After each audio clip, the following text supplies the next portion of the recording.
This is All Things Nerd Production. Hello, everyone, and welcome to Kobolds In The Basement podcast. My name is Chad Hillson, your Dungeon Master. We are joined with Dave Morris. Hi-oh, backseat DM, ready to go.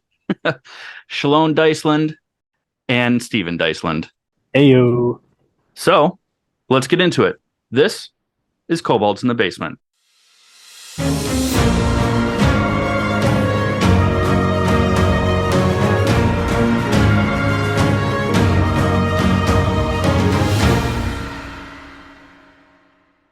All right, since this is our first session, there's no recap to get into. So, let's talk a little bit about the world that we're playing in. We are in Eberron, but we are in the year 1350, so about 350 years after the end of the last war. We are starting on the continent of Corvair, where over the past 350 years, humans have kind of risen to higher powers across the lands. The landscape has changed a little bit, but it still feels quite familiar. Each country across this continent has just really become more diverse. So it's not so much of lands of just elves or just dwarves or just humans. The Mournlands, where the Empire of Sire once ruled, kind of in the middle of the continent, is still pretty desolate. There are tribes and villages that have started popping up over the past 350 years, but it's kind of like the Wild West, even though it's like the mid-Wild West. Wild Midwest, if you will. And there's still a lot of unanswered questions about what happened there. After the last war, conflicts kind of riddled the land for about 150 years. Some disputes over power, borders, things like that. But peace has been known roughly for about 200 years across the continent. Obviously, there's still like skirmishes and minor conflicts, but no like all-out wars have really flooded the lands, anything like that. Many of the royal families have disappeared or lost power over these past 350 years.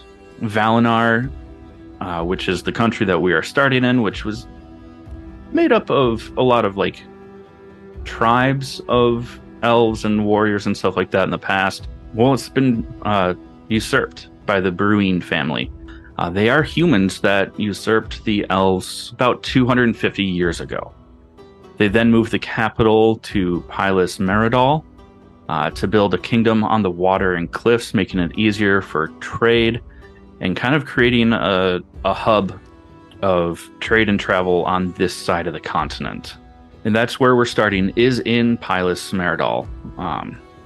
King Johannes IV is the ruler. He is a young 25-year-old human male. He's beloved by his people. He's very charming, but honestly, he's kind of a fuckboy.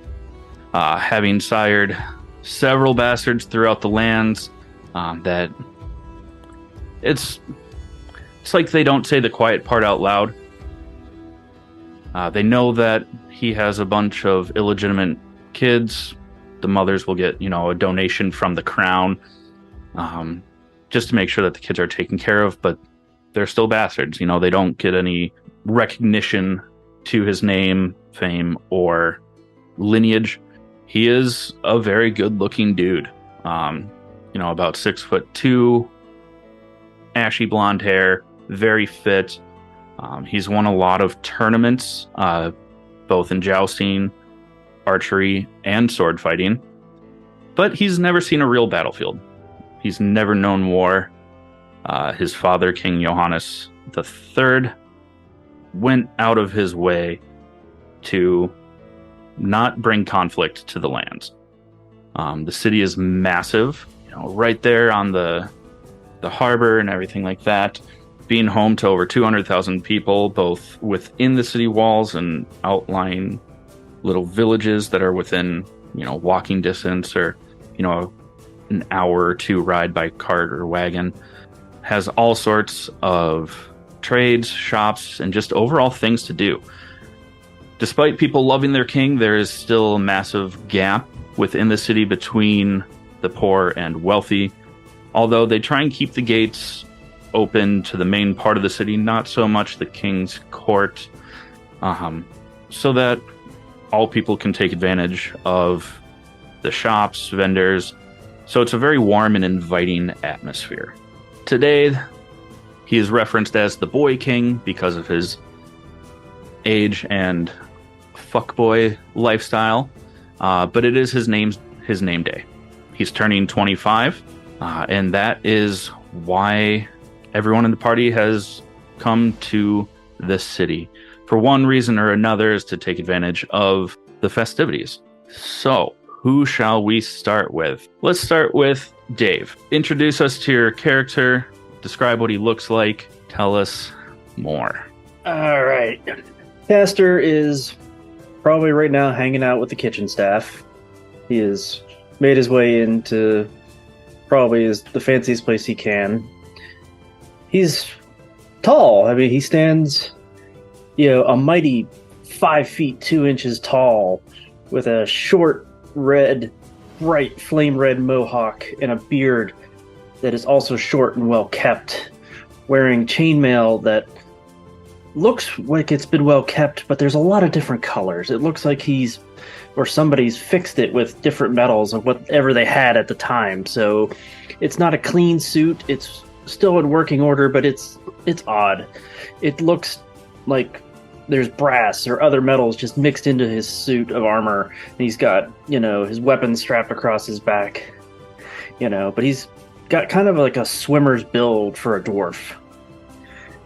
Broad shoulders, well muscular, but he's tall. He looks a little bit lean for a dwarf, but he still looks like he's got the powerful build and all the strength that you would assume a dwarf would have. Excellent. And he's hanging out with the waitstaff, kind of in a dining hall. Here for the food. The way Cass found his way into the town, which is something that we did just over chat as we were building characters and stuff like that, is he didn't really sneak into the celebration or the king's court, anything like that. He talked his way in by convincing some of the guards that were checking for invitations to be within the king's court for the celebration. He talked his way in, gave him a incredible, outlandish story. Do you want to share that with people now, or?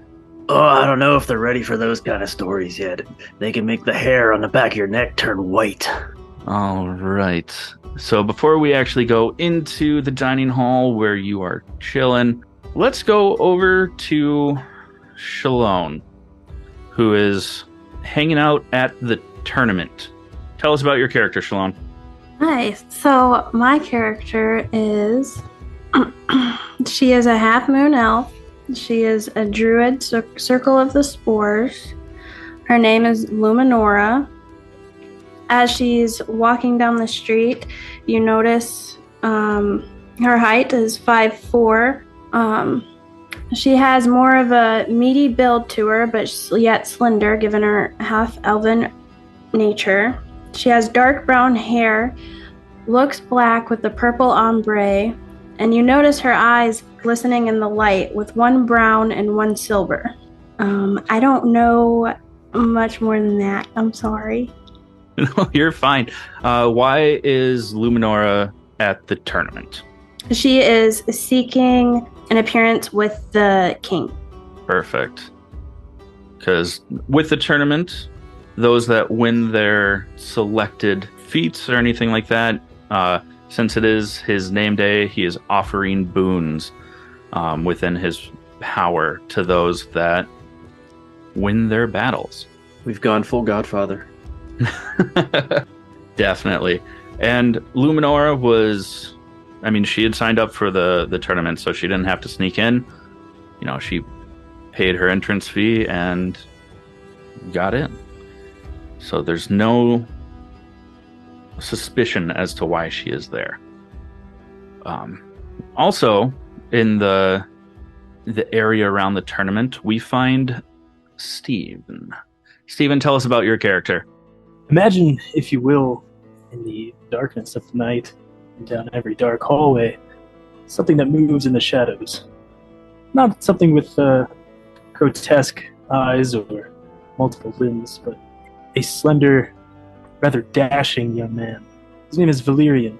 You can see him adorned in black robes and some light armor with red accents. Generally catch him stalking prey. He's a rather short elf, standing at about 5'6". Just a young lad at about 125 years old. He stopped keeping count.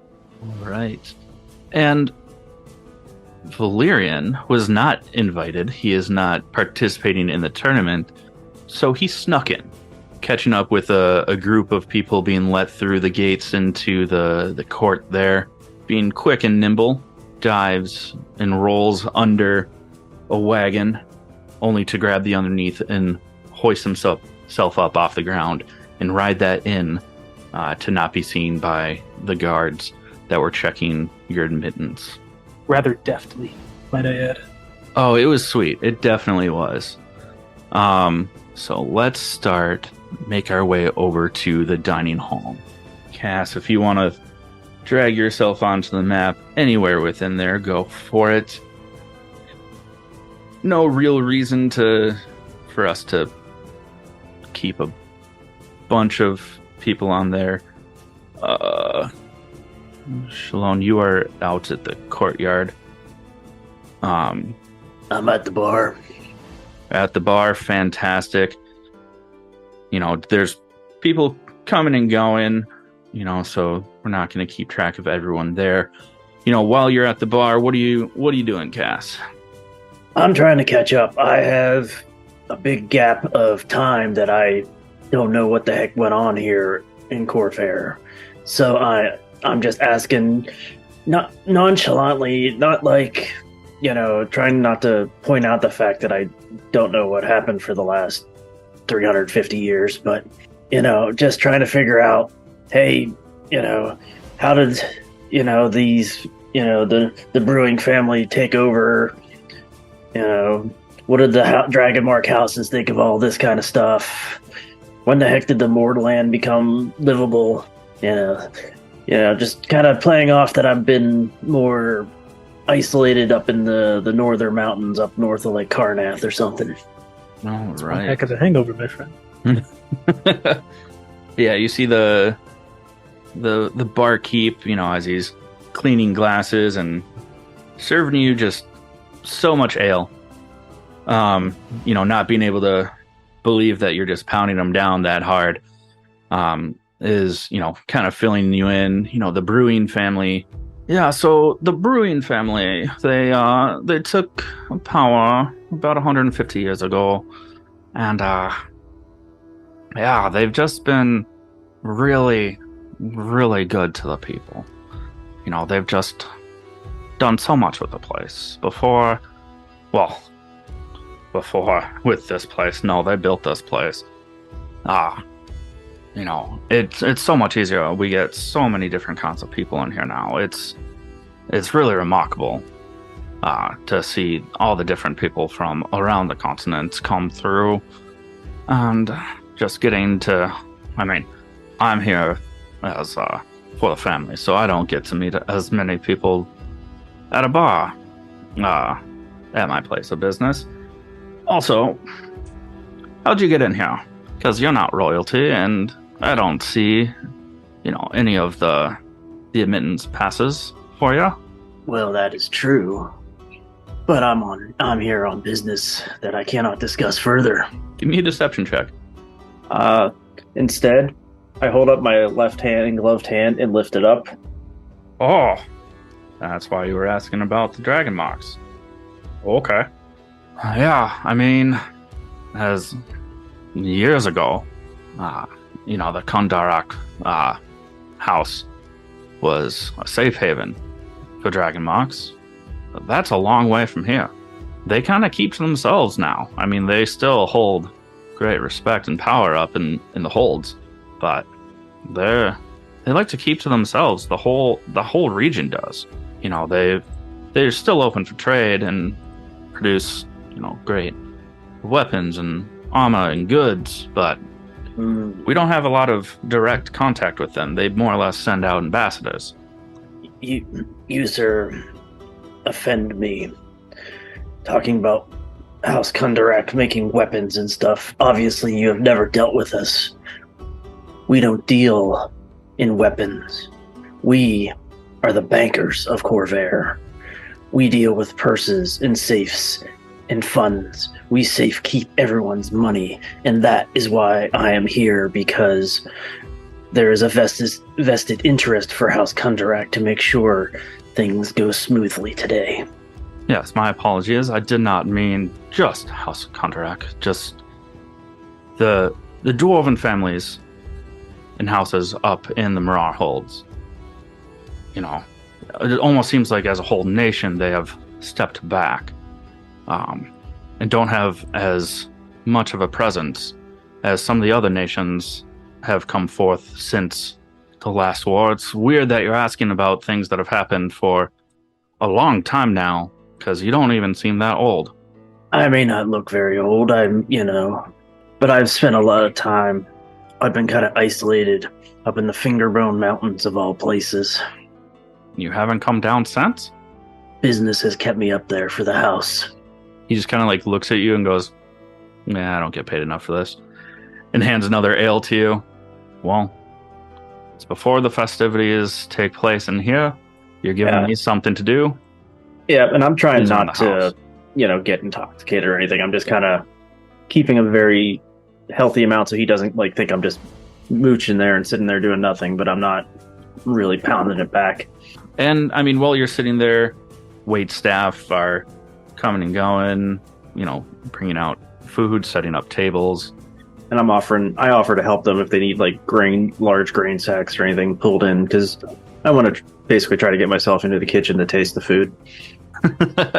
A couple of the workers there are there's no need. This is what we get paid for. But a couple, they allow you to help, so you can go back and grab some food. I'm assuming that you probably just keep talking with people. I'm trying to stick with mostly the staff and the lower class people, and not and blend in as much as I can, and not really draw the attention of anybody who might be dressed up for pomp and circumstance. And then while you're doing that, helping out, taking samples of food, I'm sure that even some of the chefs and cooks, as you bring stuff over to them to help, they offer you tastings and stuff like that, because they don't give a shit. They're making so much food, and they know at these big things that so much of the food's going to go to waste, or some of the cooks and chefs will take what they can to bring to other parts of town to donate those that have less, but they still know that a lot of it's going to go to waste, so they don't really give a shit. They're just going to hand you some food. Yeah, and Cass is excited because it's probably the best food he's had in decades. And that's one thing you brought up. Yeah, it's Cass, he looks like he'd be, if he was a human, he looks like he's probably in his mid-20s. Okay. So he's still, late, mid-20s, early, maybe 30 at the oldest. He still looks really young. The dwarf equivalent would be, 65, but, he looks, as a human, he'd look like 30, 25, 30-ish. Perfect. And then let's head over to the court. There's a bunch of people in the courtyard. Stephen and Schaloan, you can drag your characters just about anywhere on here. You see that there's some random sparring fights going on for the tournament, kind of right here in this open area. And then, Stephen, where did you drag your guy? For some reason, your token did not load. Oh, I know why. Because you never got me one. My bad. Well, no one's seen this yet, so everyone, that's Stephen, that nice. Wow, he really blends in with a circle. He is It's so overt. It's covert. he's so engulfed in the shadows that he just looks like a silhouette with no neck. But as you can see, there's tons of people around for this battle, or not really battle, but, jousting matches, things like that, sword fights, everything like that. You can see up on the hill, or not the hill, the wall up here, see the king is sitting with a couple of knights on each of his side as they are watching, enjoying this.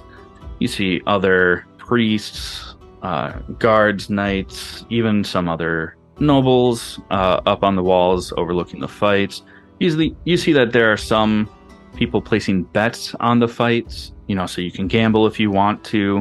What are you guys wanting to do while we're here? You can see the castle in the distance. It's probably 500 feet away, if that. And we're just kind of like in a more open court area. So what are you guys doing?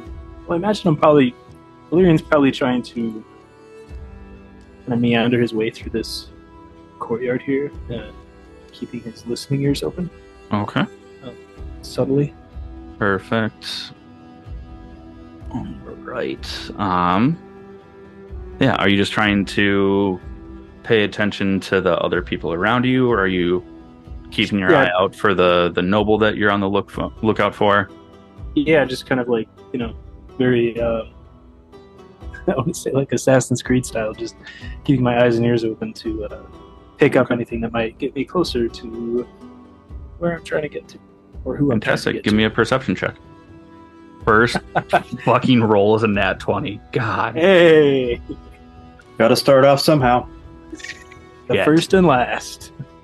Okay, so with that, as you're kind of walking through, you're hearing people talk about, everything that's going on. You hear whispers of violence that's been going on outside of castle walls. There's a lot of unrest that it seems like the noble families and the king are just ignoring, to the north. But you also hear stuff, throughout the continent. People are just talking about it. Some people are actually quite pissed that there's like this grand party going on when the crown has yet to even acknowledge any sort of uprising that's been going on throughout the lands. You hear a couple of whispers of the name Sozeb. Doesn't ring any bells to you, but like when people say it, like they do it in a hushed tone. And you also notice with fucking nat 20, god damn it, that there's a handful of people just kind of making their way through the crowds that, they're wearing kind of like dark red cloaks, kind of concealing their faces, but they're not really doing anything. They're just kind of like walking around, but you see, a couple of them. As you make your way through the crowd, you do see this noble that you're looking for. It's a noble high elf. He's up on the walls, kind of overlooking. He's surrounded by a couple of guards. They're talking. You can't really make out what they're saying because you're still pretty far away, but he's also pretty heavily surrounded. You don't really even know this noble's name. You've seen pictures of him, drawings and flyers and stuff like that from previous intel that you've gathered through your stays and stuff like that. But, you don't know too much more about him other than that he's a high elf noble that has traveled across the continent to be here, as have a lot of the other nobles and highborns here. Interesting. Before we see what you do with that, let's cut over to Schaloan. What is Luminora doing? So she's just kind of hanging out over here under this canopy thing in the courtyard here. And right now what she's doing is she's kind of just looking at the area and taking notes of like the competition. She's also looking at people for any signs of like any sickness or anything that's happening, making sure like what maybe they have weaknesses, So she's just kind of looking around, trying to gather anything that she can on potential opponents. Okay, so focusing on opponents, give me. Let's go with a perception check. Fuck these high rolls right off the bat. God damn it. Okay. So with an 18, as you are kind of scoping out, the other fighters, you know that this tournament it's kind of like a bracket tournament, kind of like March Madness, but when you get down to like the final four, those are the ones that are granted their boons. Just for time's sake, we're going to say, that you've already won your first couple ones. Felt like you just practicing against a tree, They weren't doing much. They weren't moving a lot. It was pretty easy combat. But you'll see one of them that really is standing out to you is he's just been dominating. He's a fighter. He's been introduced as Sir Russell. So you're not even sure why he's a part of the tournament, unless it's a self-appointed knightship to himself. But this is what you would all see is he's a werejackal.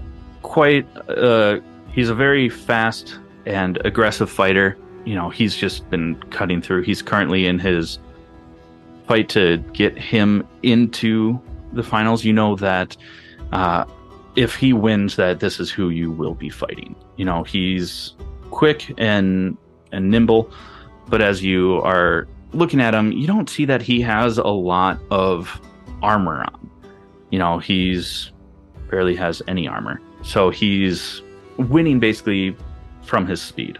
And as you are watching this and kind of picking out that doesn't have a lot of armor on him, you see he takes a couple of big hits, is looking pretty fucked up.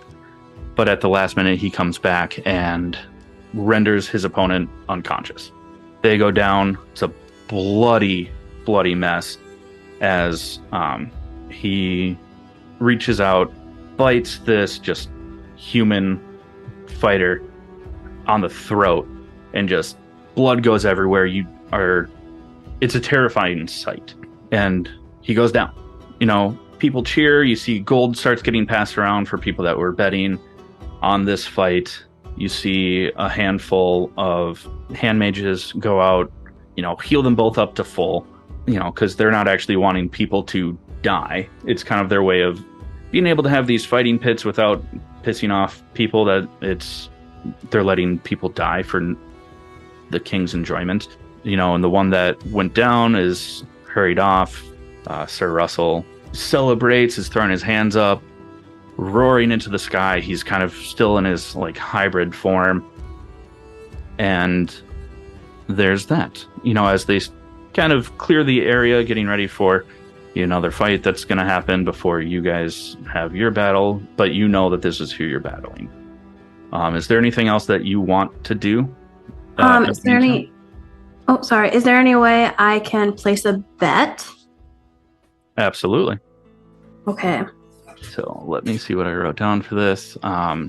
Okay. So for this next fight that comes up, you see that there is an elf that comes out that everyone's cheering for.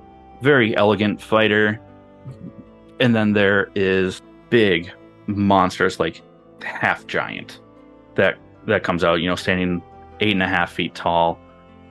Not a lot of people are cheering for him because he doesn't have a lot going for him. Roll me a d4 to see what the odds and payout are. 4. Okay. So it is, even though the half giant did not have a lot of people cheering for him, he's still the favored. And it is paying out 2-1. So whatever you choose to bet, if you win, that's what will be paid out. Okay, I'm having trouble finding my gold in the app. Or maybe did we...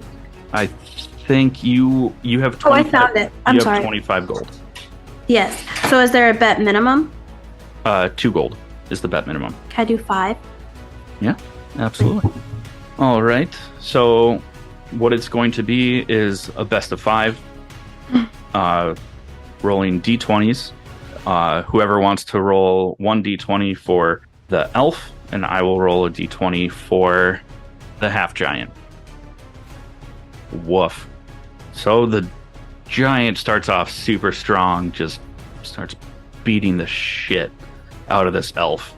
You see the elf starts to panic a little bit, using the fact that he's smaller, has nice armor, good weapons and stuff like that, is trying to maneuver its way and use his smaller size to his advantage. So he steps to the side and go ahead, roll again, Steven. Good. It's not the prettiest of attack, but as the elf starts to spin around the backside of the half giant who's using just this ridiculously banged up, not great looking sword, spins to meet the elf as he's going around his other side, clocks him. There's a blood spray. People are going absolutely insane for this. And then the elf tries to, instead of just circling, tries to, tuck and roll between the half giant's legs to get back in front of him. Go ahead, roll again, Stephen. Better. This time it works. He gets between the legs, gets right up in front of the half giant, who whips around, and before he can, takes a stab just to the right side of the gut, shoves the elf off of him, goes, and now the half giant is on the attack. He's no longer just fighting and waiting for the elf to get close to him. Now he's charging at him. Go ahead and roll again. No. Oh no! Oh my gosh! Barely. And with that, the half giant shoves the elf off of him. As he's stumbling backwards, he just takes his sword and just cleaves right down into the elf, right into the shoulder. The shoulder starts to droop. People are going fucking nuts. There's just so much blood. And instead of even just pulling the sword out, the half giant just stands there holding the sword in one hand, raises the other hand, turns to the crowd as the elf just slumps from the wound off of his sword. Again, the mages and healers come out. They heal up, both of the fighters. Schaloan, you get 10 gold back for your bet. So, Hell yeah. The crowds are going wild. There is one more fight left before yours. If you want to make another bet, you can, or we can just move right on to your fight. I think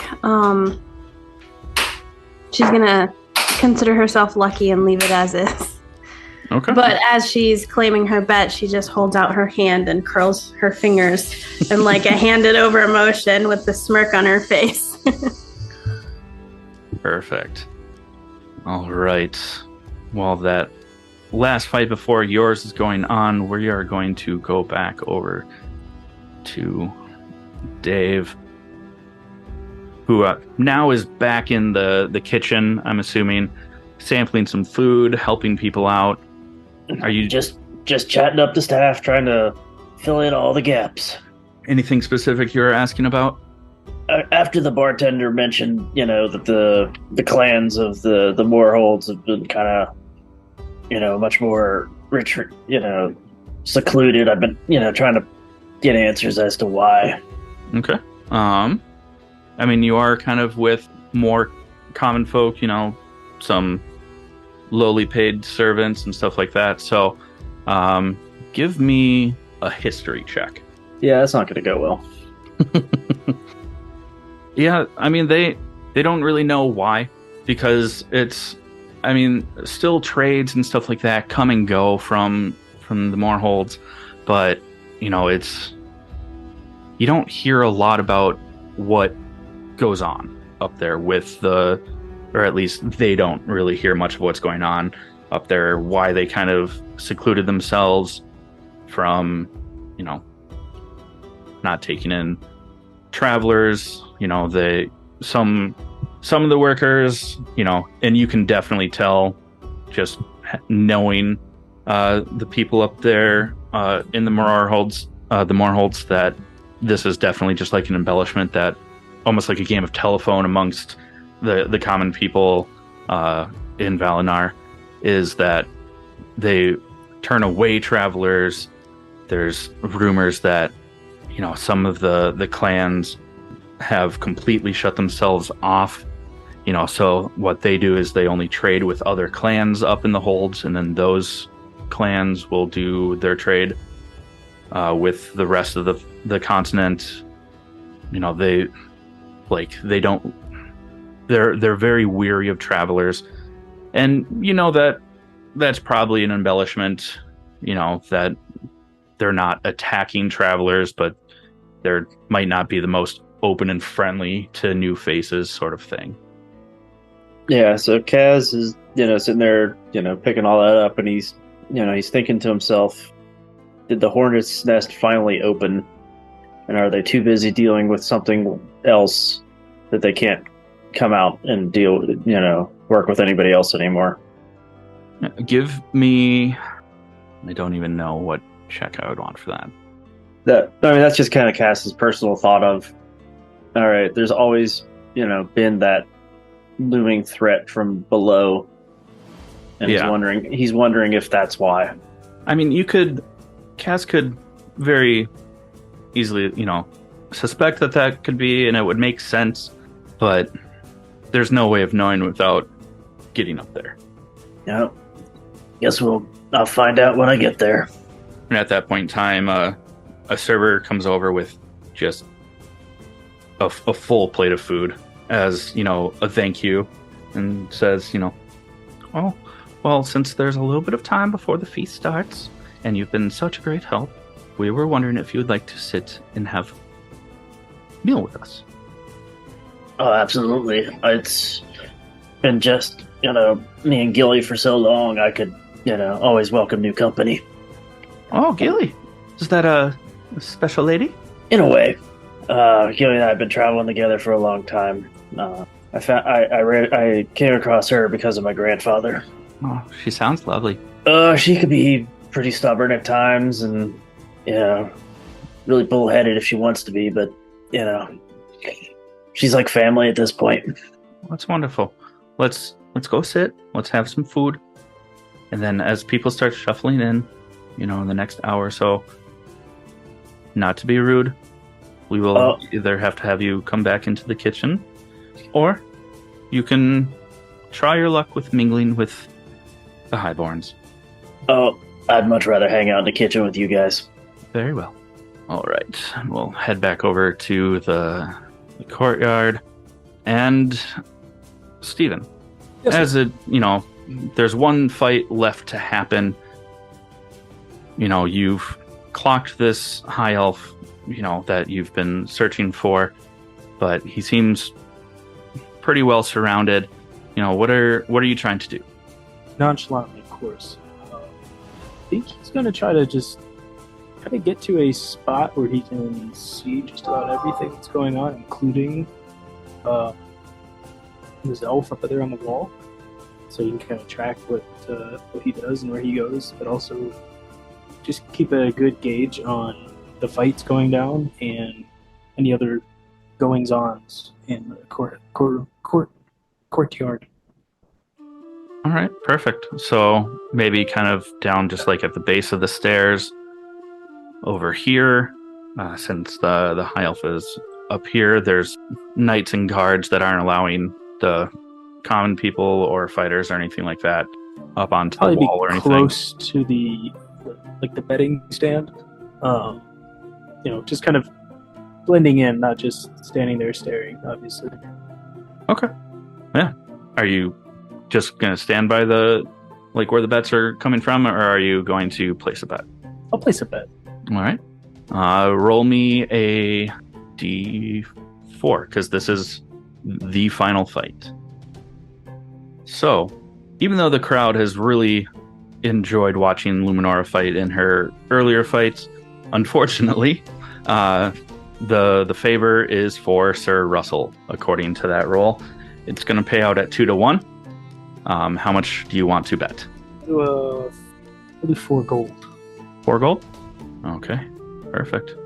Well, Schaloan, they announce your fight for Luminora and Sir Russell.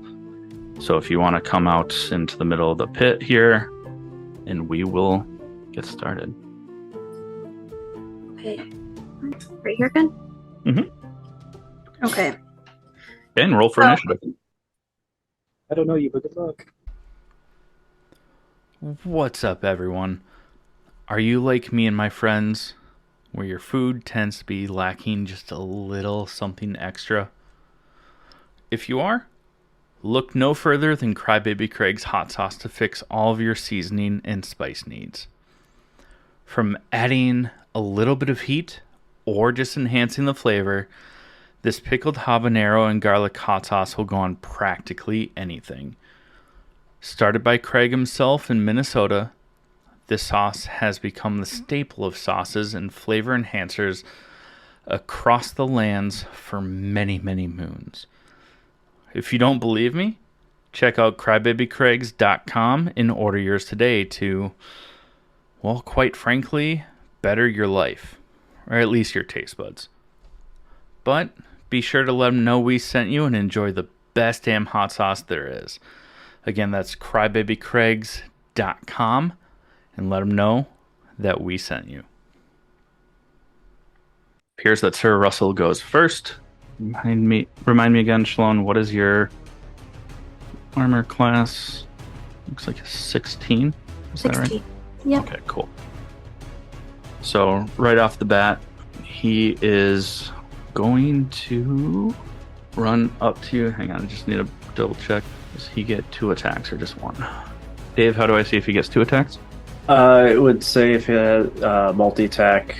Otherwise, it would say multi-attack. Okay, cool. And am I allowed to help coach Schaloan on her abilities? Not like I'll allow it. It's the first fight with a new character. With a new character, yeah. All right, Thank you.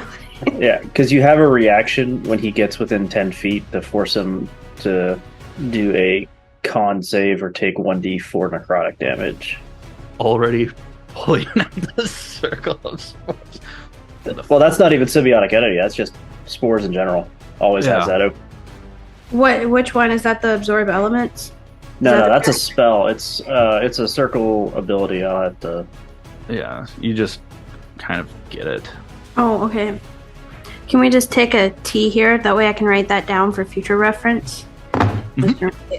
That's your Halo of Spores, isn't it? Is that what it is, Dave?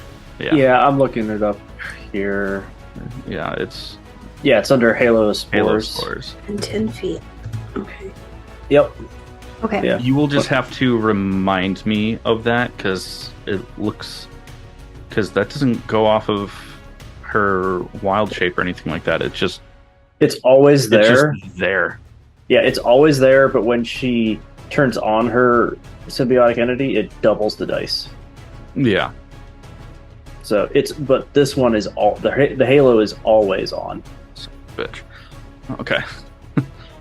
So he's within 10 feet. He doesn't have any sort of ranged weapon.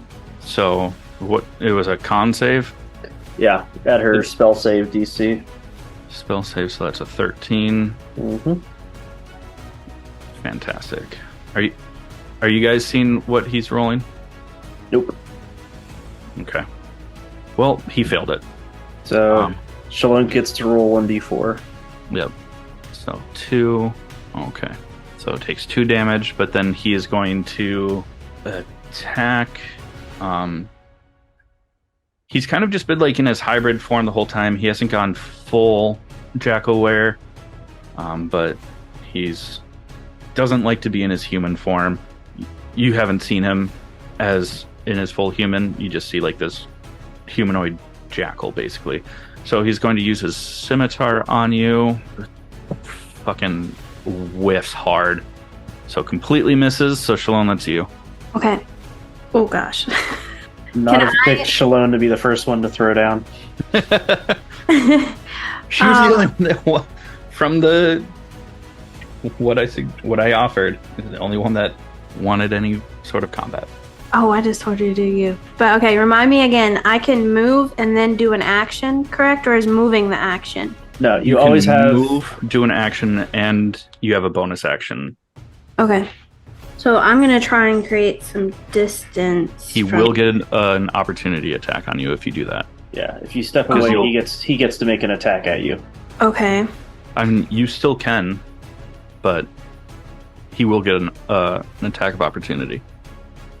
Okay, I am thinking about doing ice knife. Okay, ice knife. Oh wait, that's a. Oops. Wait, chill touch. I'm sorry. Oh, you should be able to do that without at close distance, right, Dave? It doesn't have to be ranged. No, it does. It's a ranged spell attack, I believe. Wait, chill touch or ice knife? I meant to do chill touch. They both are. They both are. Yeah, ranged spell attack. So you still can, but he'll get a swing at you. Okay. I'm gonna back away from him then. Probably go. I mean, you could technically cast it right up next to him. It would just be at disadvantage. So there's a higher chance of missing. I'll do this. I'll move back over here if acceptable. Yep, that's within your movement. He's going to try and take a bite at you. Misses. Okay. And then from here, I will do chill touch. Okay, go ahead and cast it. Oh, did it do it? 17 hits. Go ahead and roll damage. Max. 8. And because Nice. of that, he can't heal until the end of Her turn. until the end of your next turn. Yay. He's looking pretty hurt. The crowd is shocked because he Yeah. swings his sword at you, completely misses. You know, it's like effortless for you to dodge. You just kind of like lean back and sword goes right over you. And as you lean back, you know, you take a few steps backwards to create a little bit of distance. Since his sword is already down, he tries to bite at you. Just air snaps, you know, just a dog clanging teeth at nothing. You step back, you cast this chill touch. You know, almost like a decrepit corporeal hand reaches out and just shoves a finger right into his chest. He stumbles for a second, gasps, and then that is his turn. But say even Valerian off to the side notices that out of the corner of his eye. He's like, goodness. You bet on the wrong guy. Well, actually, you didn't say if you bet on. It's just that he was favored for a 2-to-1 payout. You could have bet on Luminora, but that way you'll only just make your money back. Oh, I mean, I would have. Yeah. To be fair, I would have voted on or just because she's elven. But yeah, So you would have doesn't matter. bet on her. Yeah. So you might make your money back. Well, if he's favored, that she should have better odds. Okay, so that was his like whole turn. You're right. You might make 2-to-1. Or, Say that again, Schaloan. I'm sorry. well, now it's his Right, turn well- to do it. And that was your turn, and now it's his. Unless Right. you have any sort of bonus action that you want to do, but I'm okay. I mean, he hasn't even freaking touched you yet. So, doesn't have ranged attacks. He's mad. He's going to run back up. Now that he's back within 10 feet, Dave, does that mean that he takes the Halo Spores again, or is that just once per? It's anytime they start their turn or enter the space, she can use her reaction to do it. And What's that? it's an automatic hit, right? It's a con save. Oh, that's right. It's a con save. Frick. That time he passed, so, So, no damage. no damage? Not Yeah, it's all or nothing. Okay. So, he's mad and hurt. He's gonna swing his scimitar again and misses. He is, he's looking hurt. You just see from where the chill touch hit, it just looks fucking infected and like the skin around that is dying. He's damn near attacking recklessly, but not really because that's not the type of class that he is. So, Schaloan, that's you. Okay, so if I move, that gives him. Okay. Yeah, he would get another attack if you leave being right next to him. I think maybe I will she is going to reach on her thigh and pull out a dagger and try and attack him with that where she is. Okay. I do this right here. So with being close to him, is that disadvantage or is this just normal? because it's melee. So Yeah. And don't you have a scimitar? I don't see one on her character sheet. I don't think so. Yeah. 9 misses. You should have a scimitar though, right? It's not starting equipment unless you chose it. Okay. Because she has 2 different daggers. They do the same thing, but Yeah. Scimitar just does 1d6 versus 1d4. yeah. All right, so then that's his turn. He doesn't have to move, so he's going to swing his scimitar at you. 19 hits, right? Yeah, because 16. So that's for 5 slashing damage. Oof. But you can still use your reaction again to make him take that con save during his turn. Oh yeah, because he did start within your... Uh-huh. Okay. That's going to be very handy. He failed, so go ahead and roll a d4. 4? Okay. You guys see that? Yeah. At a 4. Nice. Yeah. I didn't 4. want to re-roll that one. So that's 4 more damage. Mm-hmm. Son of a bitch. This dude is looking super fucked up. I don't know what it is, Chad, but I see the numbers for, like, the health. That could just be because you have DM permissions. I see it too. Yeah, I was gonna say, I'm logged in as a player. So when I click on it, you see the numbers? Uh-huh. It might be one of He's those got things 4 we can, health. yeah, one of those things we can see. We'll talk about later to fix. Okay, cool. So then that's his turn. No, that's your turn, because that was the end of his turn and your reaction, so go ahead. Oh, okay.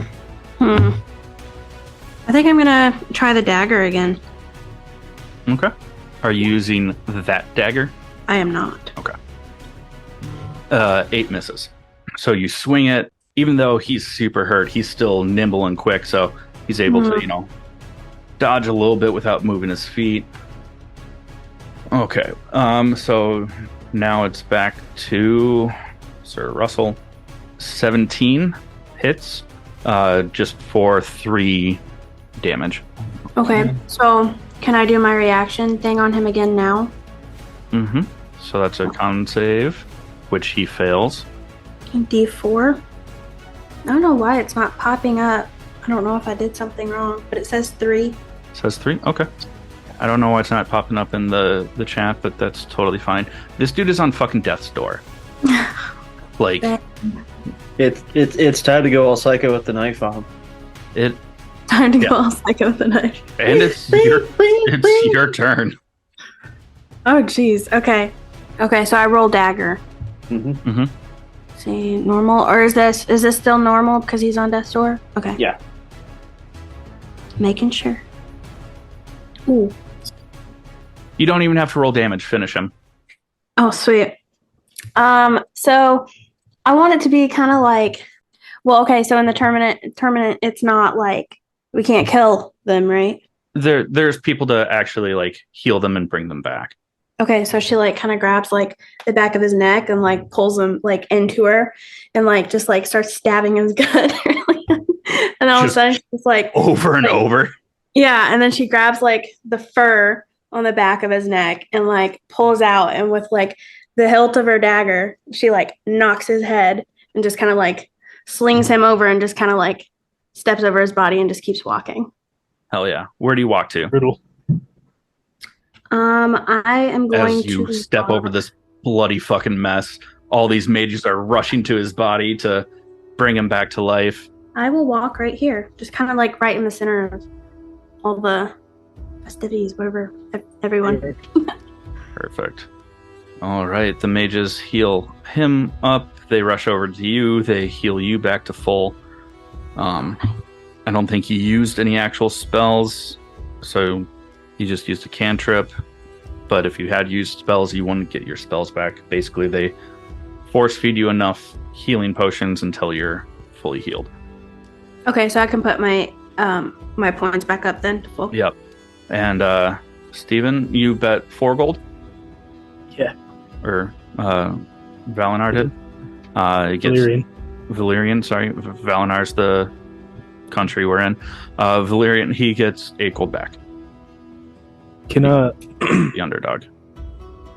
we say that Valerian kind of popped up right behind the bet taker person as he was handing out winnings? Just appeared right behind him and just politely asked, "Do you have my winnings, sir?"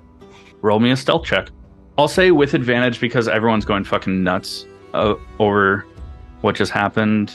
We'll just make it DC 16. Oh, yeah. I got a 22. You pop up behind him. Just very, very sneaky star. And as you whisper to him, like my winnings, please, he's like, oh, fuck. Where'd you come from? The crowd is going wild. The king stands up to hush the crowd. He starts to speak. His voice immediately, as he starts speaking, you're like, this dude, wow. Like, this guy is just came from money, because he stands up and he's like, thank you, everyone, for celebrating my name day, and for all of our fighters, the 4 of you afterwards. My guards will come down and get the 4 winners to have a private meeting with me where we can discuss your boons. As he's just rambling on, thanking the people and how lucky he feels to be their leader, I need everyone, including Cass, because, the dining hall is still empty, but there's big windows so you can see out into the sky. Give me all of you give me a perception check with advantage. We're going to call it's going to be super low. We're going to say a DC 10.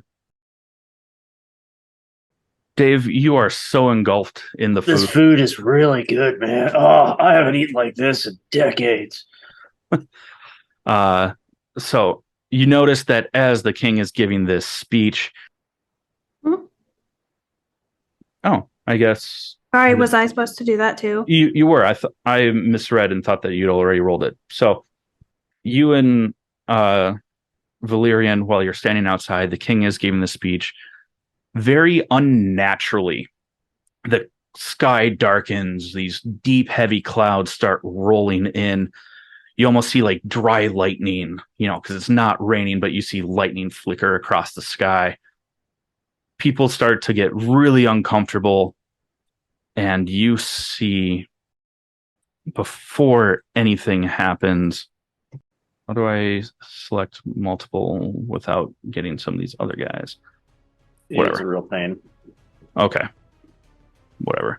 You see these hooded individuals, within the crowd, just a couple of them. They're wearing those dark red hoods that Valerian would have seen earlier as he was walking through the crowd. But they step forward. You hear this loud, thunderous crackle. And it's not audible, this voice that you hear. And Cass would hear this too, but he didn't realize what was going on outside.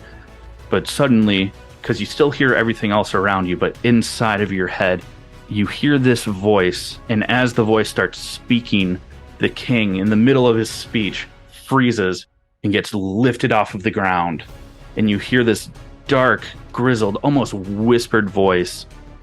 So, this is the one you call king? This boy who knows nothing of war and would let his people die and sacrifice everything only for a cock. This is who you think should rule? The crowd starts freaking out. The people in the kitchen and the dining hall by UCAS are panicking. They don't know what's going on. And again, in your head, you hear, who should fear this boy but peasants and lepers? You start to see the king's elbows snap backwards as he's suspended in the air. And the voice continues, if you want to know true power, a true king, bend the knee to us. And as that happens, these cloaked figures pull out swords. Here and now, for we are the rightful rulers of all the lands and plains. As this is going on, Cass, you hear only inside of your head. Ah, Caster Flamebeard. I see that after so many years you finally escaped your purgatory. Tell me, how many of your friends did I kill? There's a voice I haven't heard in a couple 100 years. Shame. Do you still have that gouge in your shoulder from my hammer?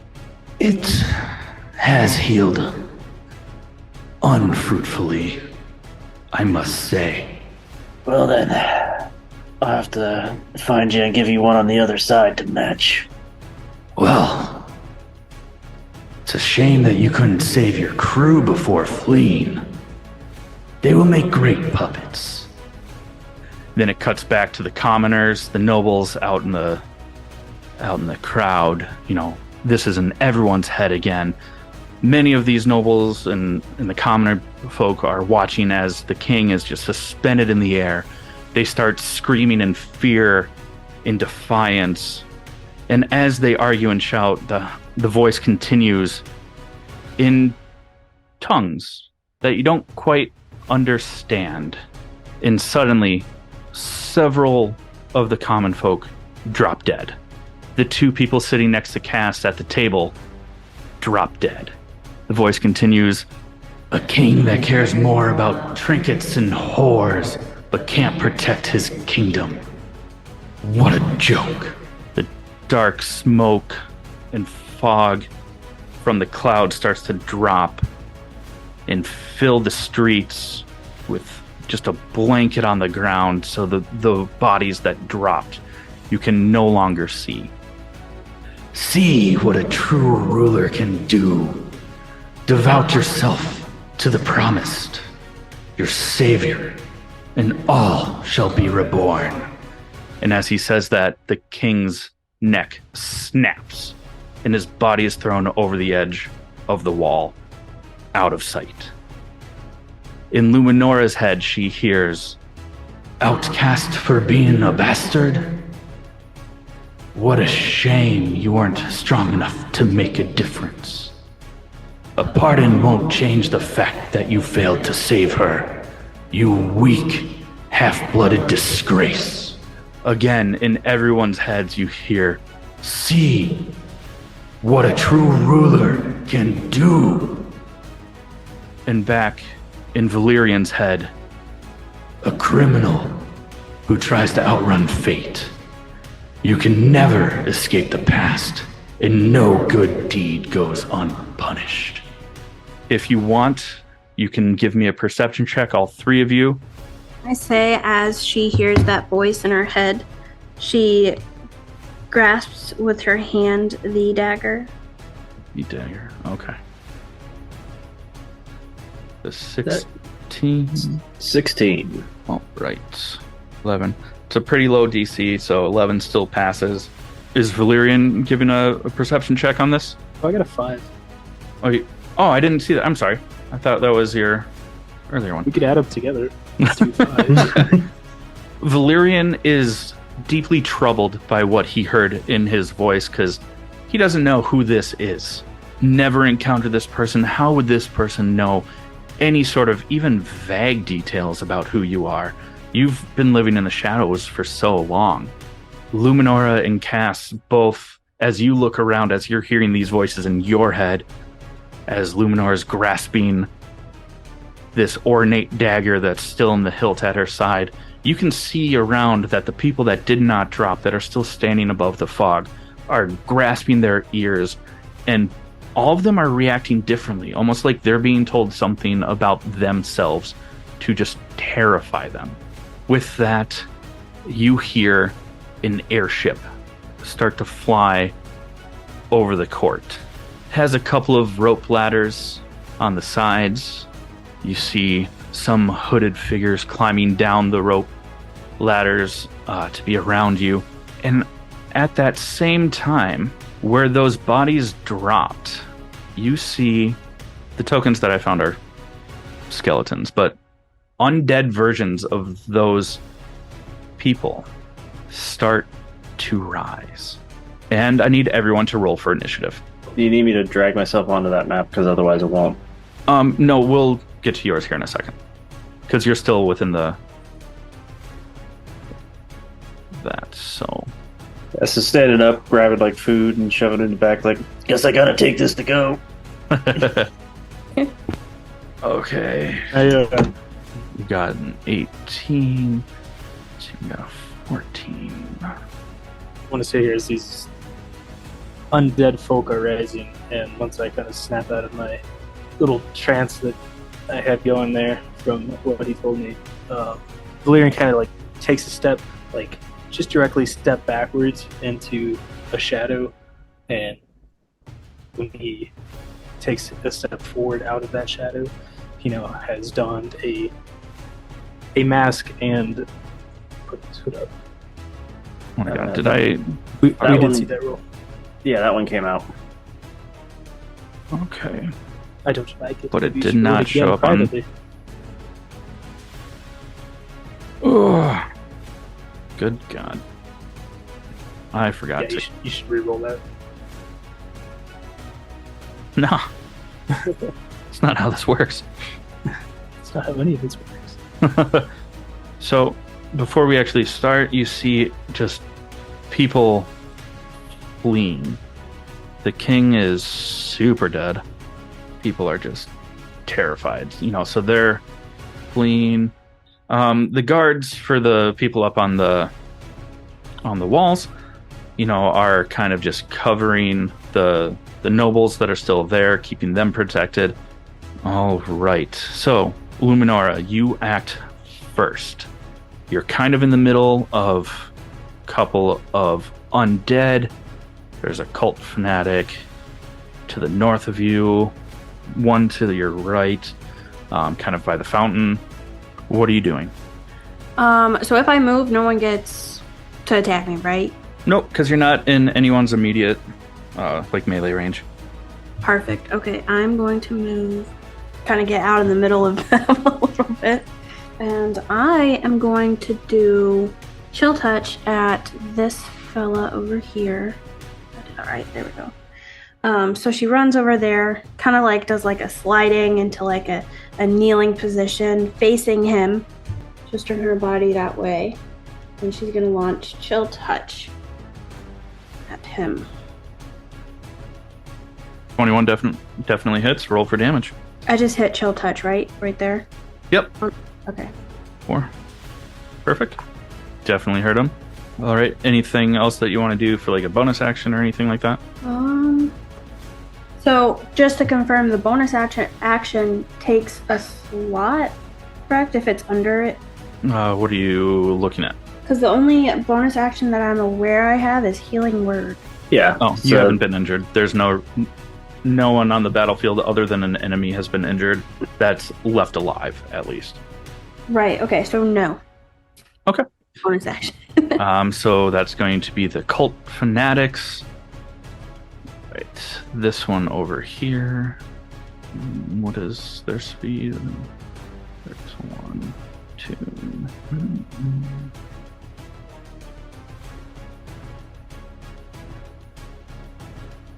Okay.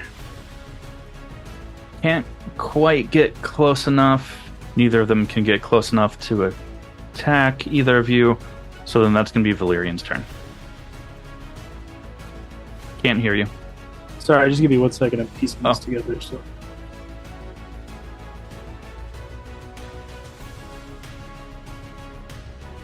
All right, Valerian's gonna call in his little owl buddy with the Find Familiar. That takes an hour to that cast. I thought it lasts an hour. I'm sorry. No, it lasts until it's unsummoned, but it takes an hour to cast. Gotcha. Okay. If you want, we can retcon it and say that you already had your familiar just kind of flying around, kind of helping you with some perception. So if you want to call it. Okay, yeah, then. because I was kind of basic. Okay, so then that means It's an owl. Yes. Since I saw these guys acting super suspicious earlier, and it seems like it's pretty obvious that these red cloaked figures are kind of a part of what's ever going on here. So I'm going to use my owl to give the help action of the nearest red cloaked cult fanatic. Okay. To And then what are you doing? run up. Valerian's going to run up behind him, attempt to slash at him. Hold on, make sure I do this the correct way. There's no casting time for Booming Blade, Dave, right? No, it automatically, as part of the spell, you make the attack with it. So yeah, I'm gonna use that Booming Blade to slash him across the back. Yeah, so you would just make to click with your weapon attack because it's not doing anything extra right now. But that would also be sneak attack. If you hit, with advantage. Okay. So 22 definitely hits. Go ahead and roll damage. So that's for that, and then it's a 1 or 2d6 for sneak attack. 2d6 at level 3. That's a 3 and a 6 for 9. 13, and then So it's 13 total. Okay. And then I'll use my. Would I have to use my cutting action because I still have a little bit left? So I'll just. He would get an opportunity attack if you don't use it to disengage. Okay, so I use my cutting action to disengage. well, you just attacked, so you. Cutting action's a bonus for rogues. Oh, that's right. I'm sorry. Yeah. I just heard I'm going to use my action to disengage. I didn't hear cunning action.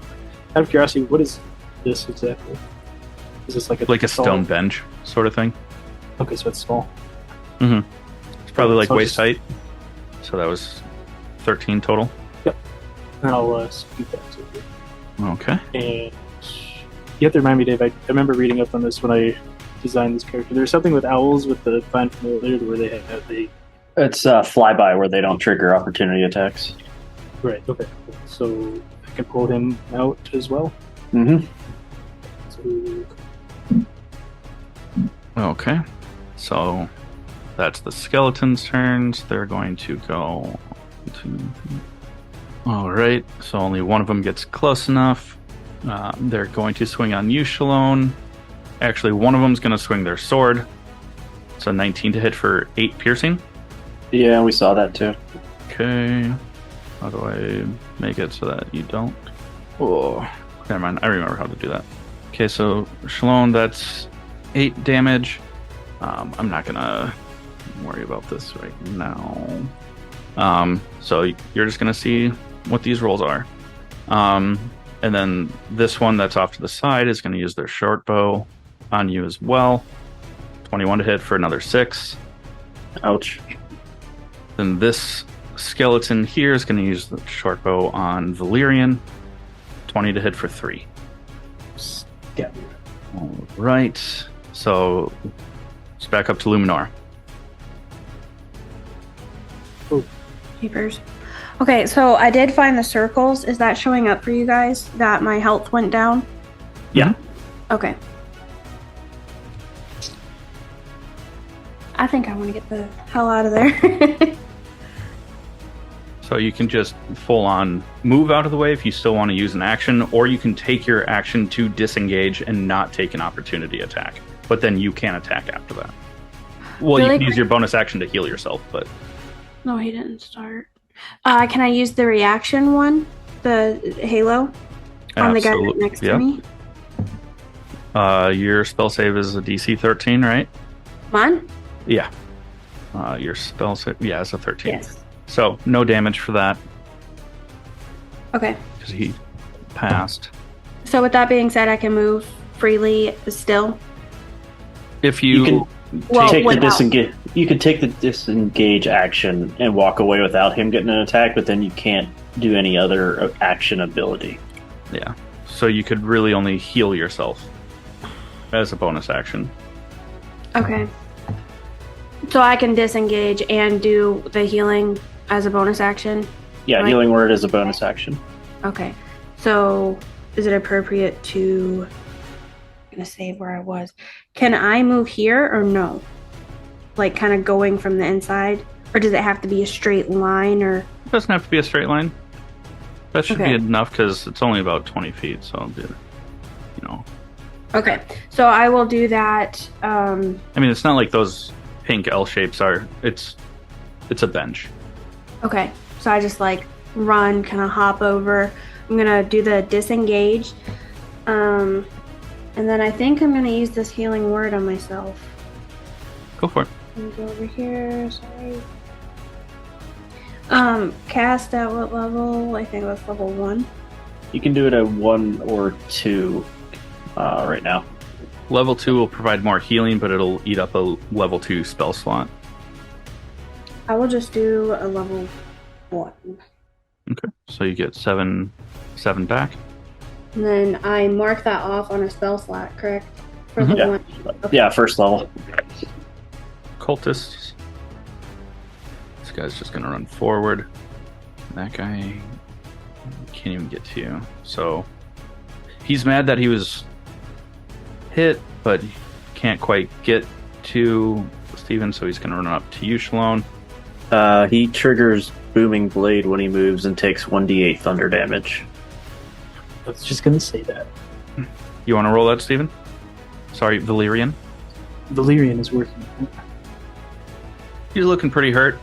Roll the self. Oh, and because he got hit, doesn't that push him back 10 feet? No, it doesn't push. Oh, I thought it had. It's just thunder damage.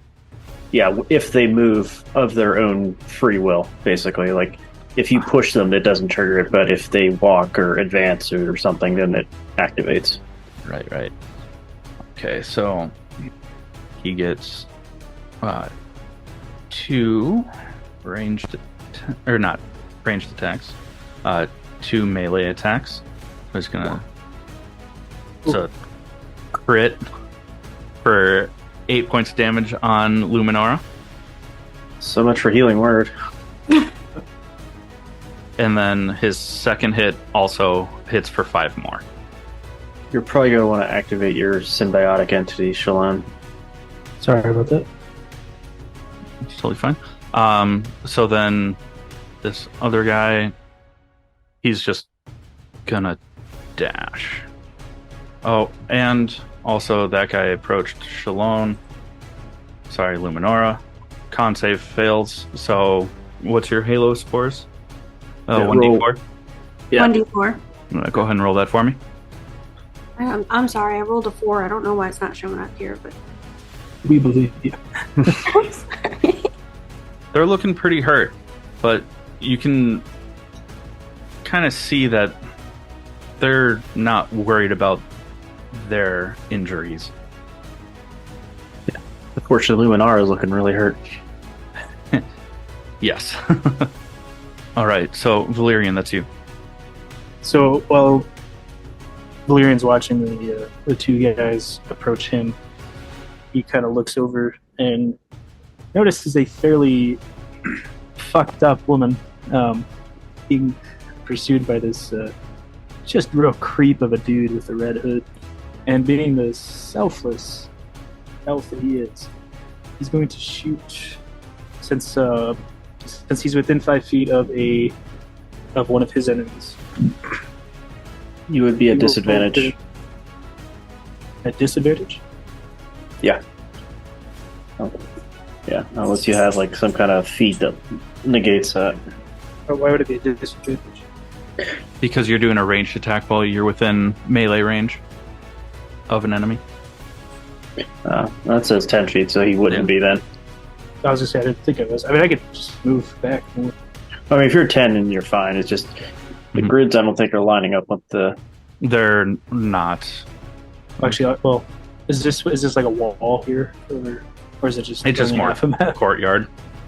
I mean, I would say like back here, but it's a little bit invisible. What are you trying to do?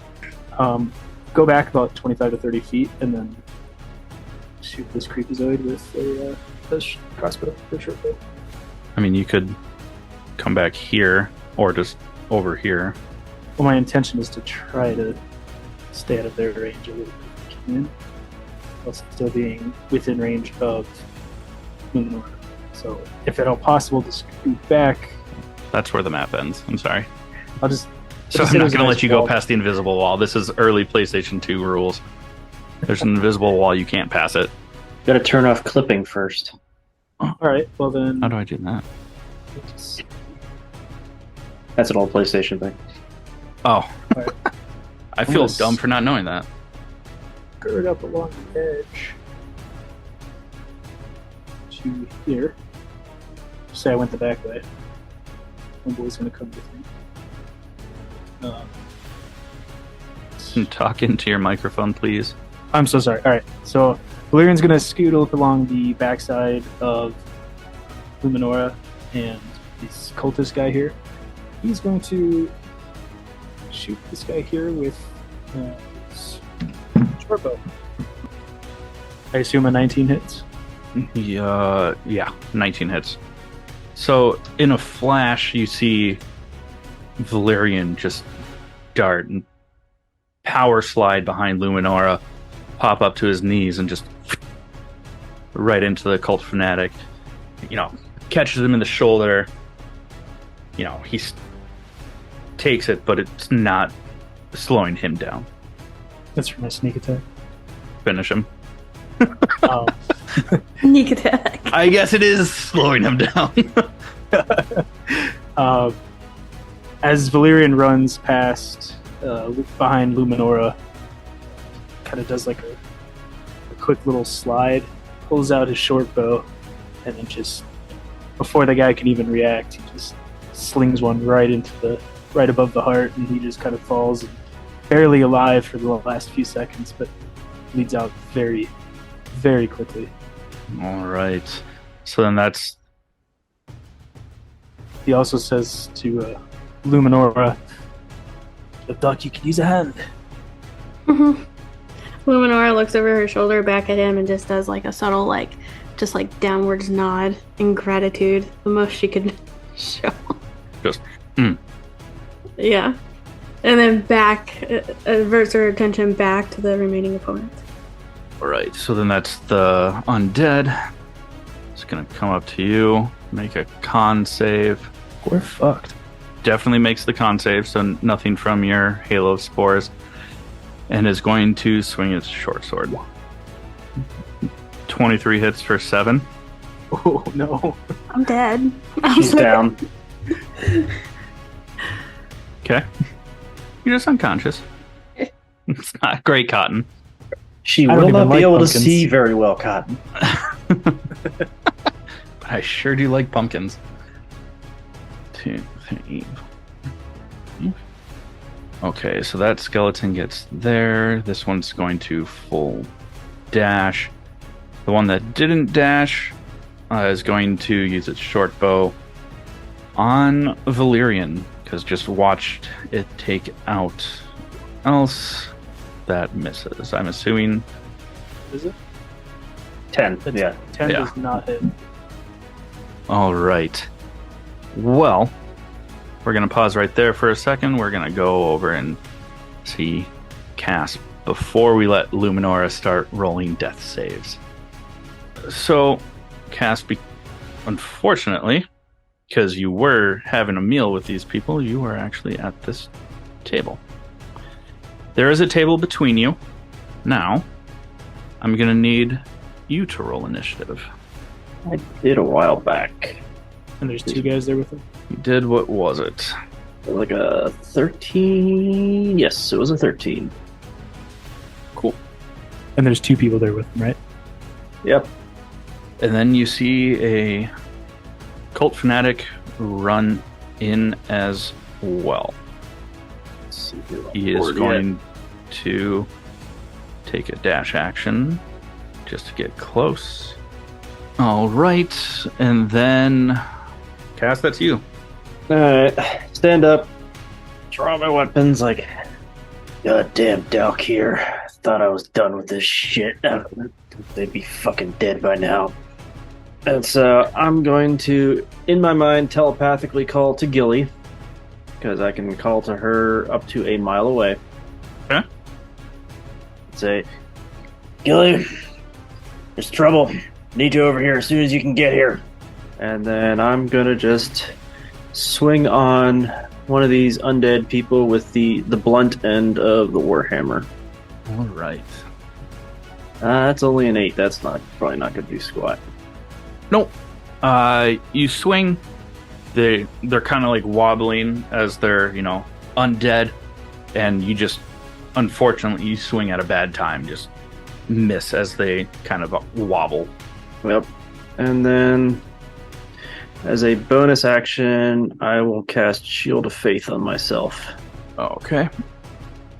And what does that give you? That boosts your AC, right? Yeah, it boosts my armor class up by 2. Fuck. Hey, stop messing with my character sheet. Sorry. I guess I can look it up other ways. Yeah, that's what the I button is. Yeah. It's just faster. Yeah. All right. There. Thank you.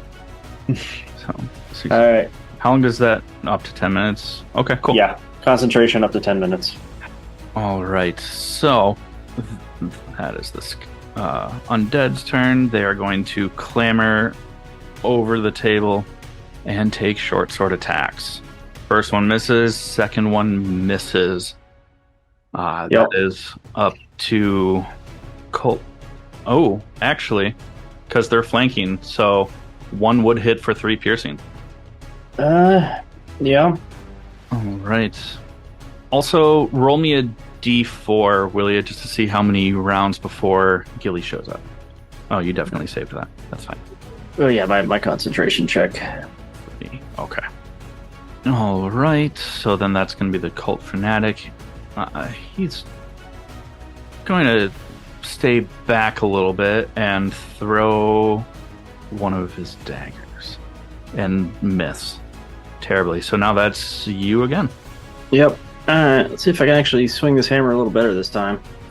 Definitely hits. Yeah, 20 definitely hits. For 9 bludgeoning. Oh, wrong one. If they truly are skeletons, then they're vulnerable to bludgeoning damage. Yeah, does that mean that it takes double damage? Yep. Okay, so that be 18. We're going to use cleaving rules. If like, you just power through this first one, just... Yeah, it's a full Link style Zelda slash spin slash and smash that one thing's head off. And as you swing through and hit the other one, it hurts it. All right, that's its turn. No longer has advantage. Gonna swing its sword at you. Swings so bad that its sword hits the table behind you and sticks for a second. Just it sticks. So then that's gonna be the cult fanatic. Gonna keep its range. Throw another dagger. Misses. That is back to you, Cass. And now that you're aware of the things that's going on, you hear the airship above you, just outside the windows. Give me a perception check with advantage. 16 either way. You notice, you can see the flags flying on this airship, and you clock it right away as the last ship you saw before departing your crew.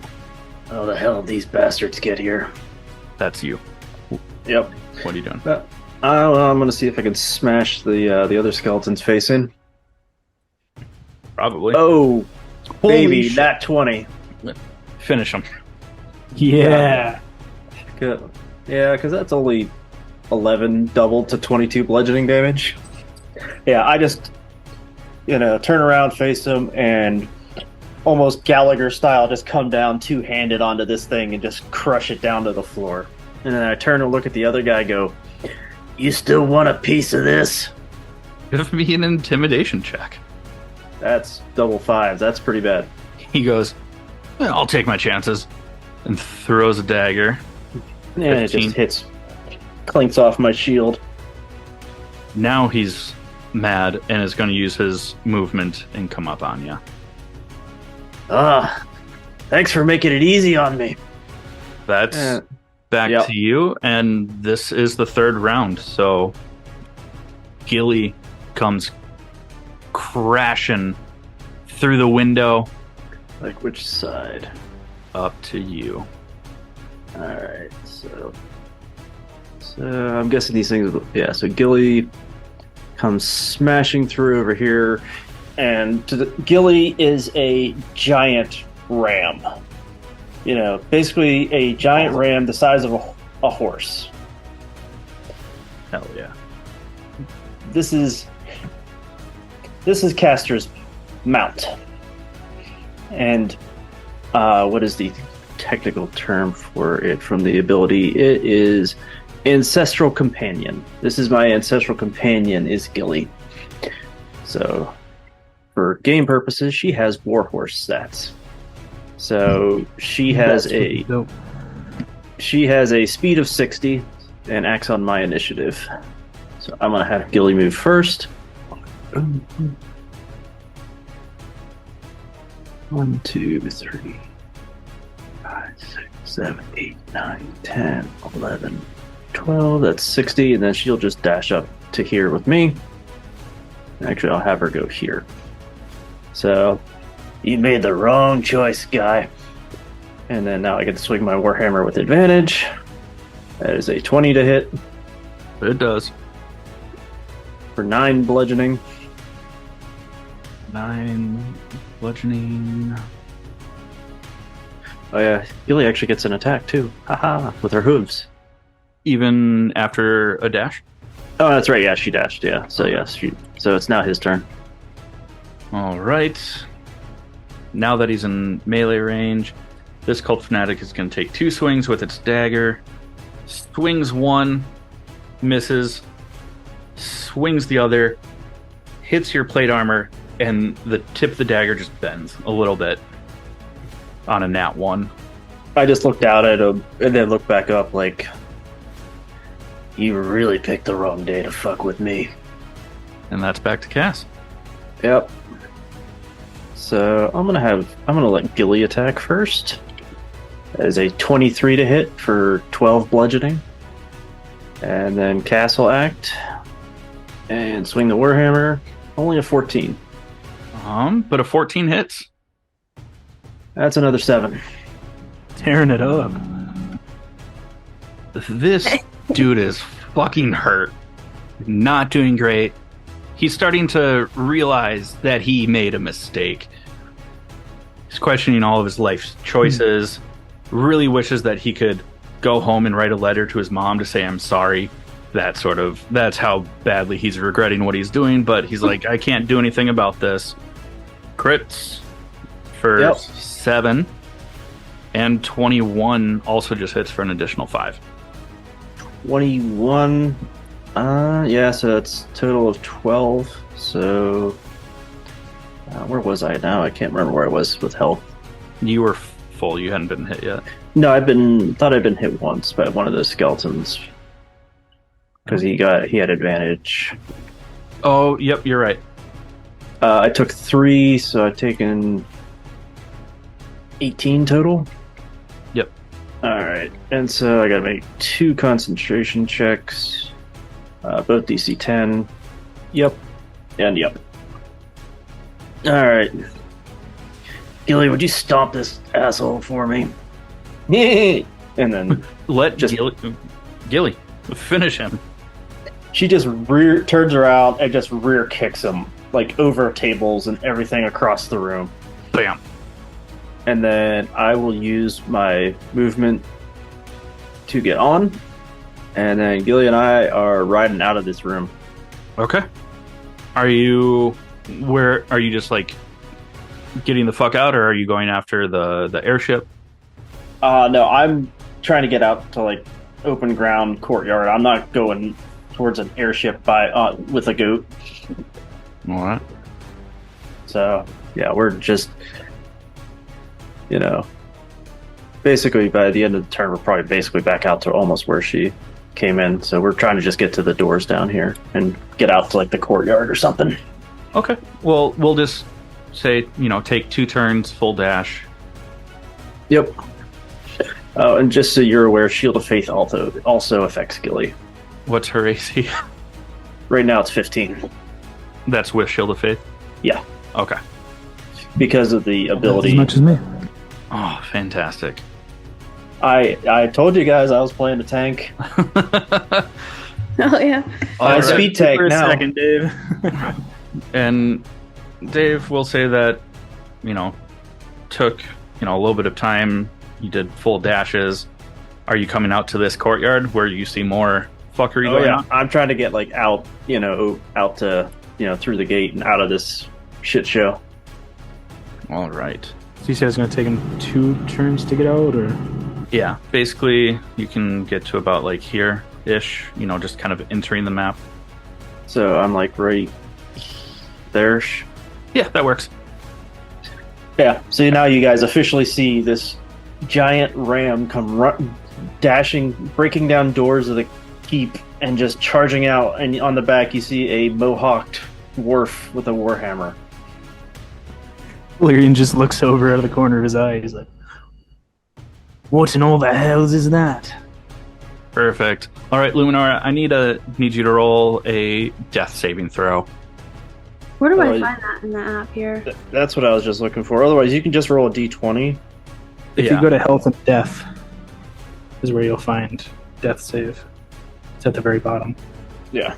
Oh, I see. Where It's it the says- red one. Yeah, roll to save. Yep. Okay. 10, that's a Hey. success. Yep. One success. Nice. All right. So this cult fanatic is going to just run over here because I don't think he can get close enough with his movement, and he's going to throw a dagger at Valerian. 13, I'm assuming misses. A 13 does miss. Okay, that's the only cultist left. So now that is you, Cass. All right.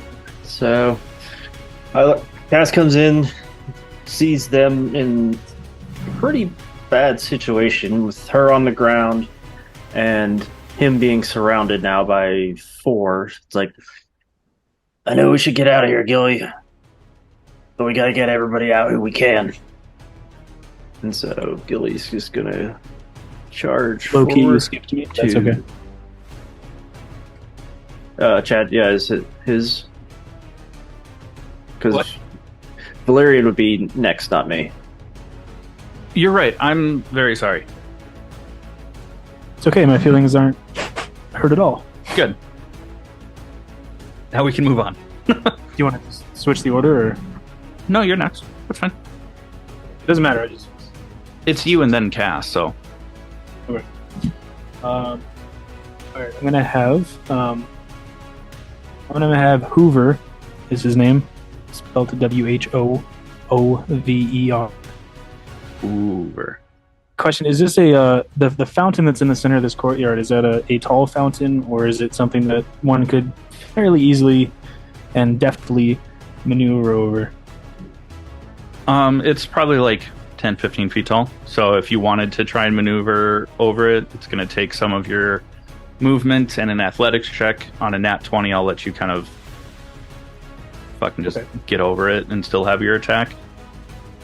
But because you're in that about case- 10 feet from the center of it. In that case, actually, I will have. I mean, there's low parts around it, so you can very easily like move around it. So I didn't know if you were trying to like perch yourself. No. I just my original plan was to kind of come up and whack this guy and then dip out of there. But actually, upon further inspection, I think I will just. No, I'll go. I'm going to send Hoover, my trusty owl companion, to this guy here, one of the skeletons that's near the fountain. Okay. He's going to assist me with the help action, and then I'm going to, if possible, this is why I asked about the fountain, maneuver just far enough away from the second guy that I don't come within melee range. Before Where are you trying to end up? hit him, hit this guy here, and then go back to like there. Hit him with a melee attack? Yep, a booming blade. Okay. Well, then if you're within melee, he's within melee. So, Yeah, but I'll just use it. I'll use the disengage to get out of there. But well, not if you swing your sword. That would be your action. Oh, cunning action. I'm sorry. Rogues, man. Yeah, fucking hell. gotta Yeah. love them. Yeah, then you can definitely do that. That's totally fine. Okay, so Valerian's gonna run up, maneuver over the small part of the fountain to take a kind of a running strike at one of these newly risen undead commoners. And then I think I can just roll. I might have done this wrong, but I assume a 21 hits. Yeah. Just, Go ahead, roll just for check it, damage. you never know. Did I do that right, Dave? Yeah, I mean, you move, you booming blade, and then you disengage and move off. Okay, so then, since I have the sneak, Yep. that's an extra 10 damage, so 16 total. Finish him. Oh, nice. Yeah, as I run past this guy, I just kind of like one-handedly just take my like rapier and slash across his neck, and then go onto this other side of the fountain here. And it takes like a second, but then you just kind of see the undead zombie skeleton guy's head drop to the floor. It's just Perfect. such a clean cut. Yeah, and you might want to get your owl out of there. Oh, yes, he will. Hoover will definitely be accompanying me. J. Edgar. Yes. All right. So then this. I'll lay 2 cards face down and end my turn. Sorry, that's a Yu-Gi-Oh reference. Oh, I know. Oh, I got it. This skeleton can't get quite close enough. Now it's my turn. You're right. It is. Frick! I forgot about all that. Go fuck Hey, shit if up. you look on your screen there on the top left, you should see a turn order. 4, 5, 6, 7, 8. Alright, so Gilly is moving up to him and making some hoof attacks. That is a 24 to hit. Yeah, finish him. Yeah, because that's 28 bludgeoning. They to have a max skeleton. 13 hit points. So she just comes up and just rams him full on and just knocks him flying back another 10 feet. And it just comes to a complete pile of bones and skeleton. Yeah, so Gilly comes running up, hits him. It breaks off at the knees from where he's standing because in front of the bench, and the rest of the body goes flying as the legs just kind of like plop over. Alright, and so she still has 4 more spaces of movement. So Cass will come up and is going to try to play some skeleton polo. And swing the Warhammer. That's only a 9, that's not going to hit. But then for my bonus action, I will cast Healing Word on Luminora. How much does she get back? She gets back a 5. All right. Now the skeleton can attack. No, I'm just kidding. Just be a dick about it. No, this undead skeleton is terrified of this giant goat and is going to swing its short sword on Gilly. Misses. Yep, just clashes right off her barding. Yeah. Oh, and since you healed Luminora, and so she's up at the start of this turn, I'm assuming that it's starting its turn within melee, so it needs to make a con save or take Well, Halo spores. she could use her reaction and she chooses who it hits. She can only hit one person a turn with it. Ah. So she could hit the skeleton or she could hit the cultist with it. It's her choice. So do I go now? Well, do you want the undead skeleton to take that? Otherwise, the cultist will take it at the start of its turn. Yeah, I'll do the skeleton. Do the skeleton? Okay. Fails, roll a d4. It's 3. Okay. Now it is Her Luminora's turn. Which would that not then reset the? Well, she now has another reaction that just So she could use it again now, or any time between now and her next turn. Okay. But that's you, Luminora. Okay. So what is my health supposed to be at here? 5? Okay. Yeah. So if I move, do they both get a swing at me, correct? Potentially, yes. Okay. I said now symbiotic entity as a defensive measure might be good because that takes her action, but it'll give you more temporary hit points than healing word could heal you for. Yeah, so that's what I was thinking about doing. I just didn't know if I wanted to move before doing that, but I think I'm just gonna stay. Sorry, I think I'm just gonna stay where I'm at. And how do I get that going? You just not mark off one of your wild shape uses, and then you would add temporary hit points to yourself. Okay, so I'm gonna do that. I'm not seeing where to mark it off on the wild shape. I just did it for you. Oh, you did? Okay. Yeah. Sorry, I need to figure out how to do that on No, here. it's totally fine. So you have 12 temporary hit points, 5 regular hit points. Is that a bonus action to go into symbiotic? No, it's an action to go into symbiotic entity. Okay. But now when she uses her reaction, it does 2d4 instead of 1d4 damage. Okay. So, and you said that gave me 12 temporary hit points, Yes. Yep. so I can add that to mine. I marked it on your character sheet while I was knocking off the wild shape. Sorry. You're good. Okay, so I will do that. And I'm not going to use my bonus action. So I suppose that's the end of my turn. Okay. So that is Cult Fanatic's turn. Is going to swing its dagger at you, Luminara. 21 to hit. That does hit. And 17. What's your armor class? It's 16, right? 16. Okay. Mm-hmm. So for a total of 8, that goes from your temporary HP. Okay. Are you still up? Yeah, because she has 12 temp HP on top she- of... Oh, nice. Yeah, I she thought I had 2. she had 12. Now she's down to 4. But better that's than getting knocked out again. So oh yeah, well yeah, that's more. Well yeah, that's why I said the symbiotic because it's more than her healing word, even on a max roll, could have given her. yeah. Right. All right. And then that is Valerian. Oh, if you want to use your reactions, Schaloan, on either one of them, you could smack them for potentially 2d4 damage. So I got to choose one, right? Not 2? Yep. Yeah, you can only do one. I will do the cultist, or the cult fanatic. Okay. Roll 2d4. No, he's got to do a con save. It's all or nothing. You're right. My bad. Failed. Yep. So Now roll 2d4. Do I just roll one at a time? You can.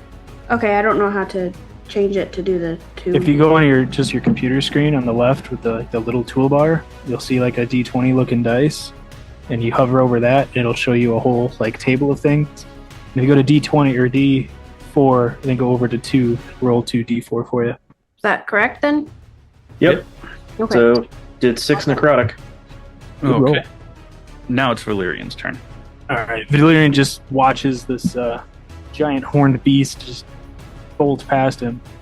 To follow suit, he jumps back over to the other side of the fountain, closer to the action.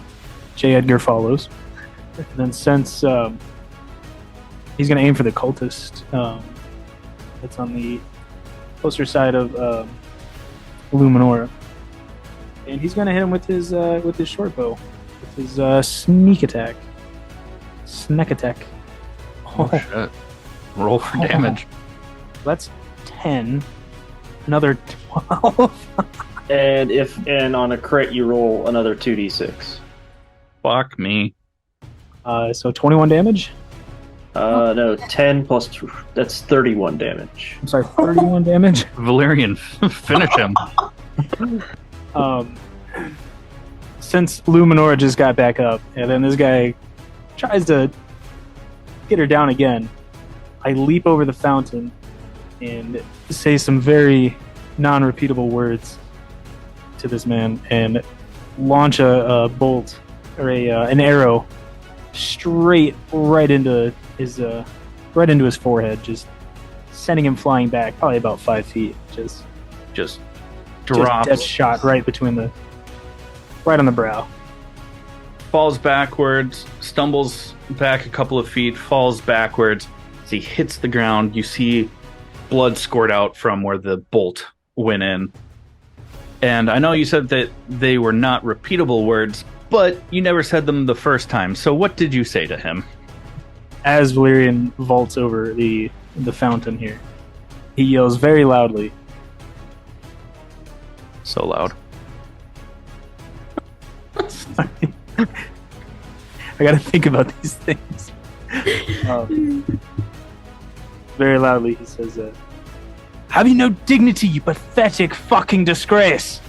And just lets one go. Nice. Sounded like he just farted, actually, the way you're describing it. Just lets one go. Lets an arrow fly. That's what I heard. At a nat 20, there was no toot that came out at the same time. Well, if there was, we didn't hear it. Silent but deadly, clearly like that arrow shot. All right, Cass, that's down to you. All right. I'm gonna have Gilly buck up and try to smash the skeleton.